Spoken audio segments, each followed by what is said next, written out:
It doesn't bother me being old. I mean, I'd think to myself, you know, 80, it's a hell of an age, really, isn't it?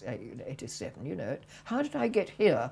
You know, what's been happening? And then, of course, I remember all these things that have been happening, you know. That was me at the age of 3, and that's when I was subsequently training as a nursery nurse. I had been concerned for about a year, and I had several times said to my wound doctor, I'm worried about my memory. Bloke. Finally, she said, well, I can arrange for you to go and see this Dr. Mahmood. They did tests and they'd ask you questions and things, which a lot of them I could answer perfectly well, but then other things that the ones I could never do were particularly, I'm going to mention 3 things to you, and I just knew I couldn't remember them at all. CT brain scan report dated February 2011, which revealed marked disproportionate atrophy of the brain. The overall appearances would support a clinical diagnosis of Alzheimer's disease. Well, it's a sort of death sentence thing. You know, it's not, you don't drop dead, but you just gradually fall to pieces. Bits of your brain just stop working all the way around, and I've looked at photographs of it, but somehow it doesn't actually mean very much, because I just know that that's what's happening, and it's absolutely bloody maddening, you know, you can imagine. I can pick up the bus.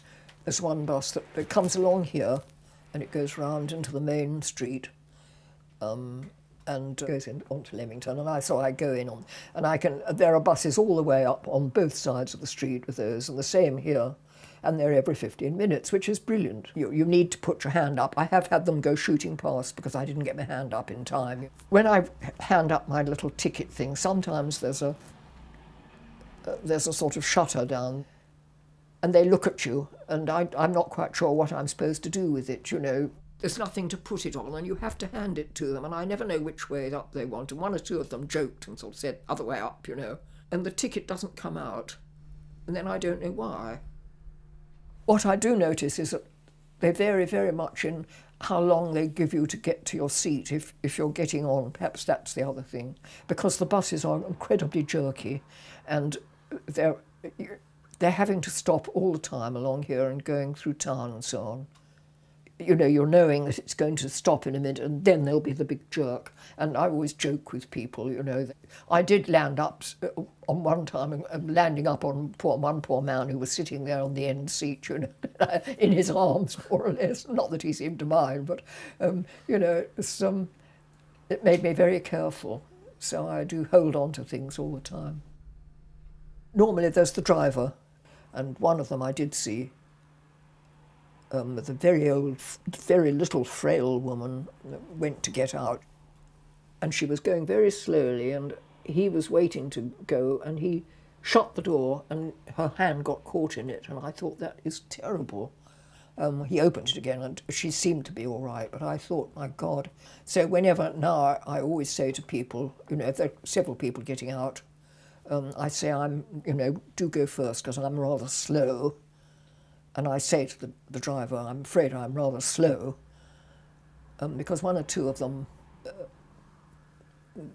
don't seem to be very aware of it. They're not actually looking at you at all. They're just wanting to get on, you know. Well, I'm quite normal a lot of the time. It's just that I can't well remember things, you know.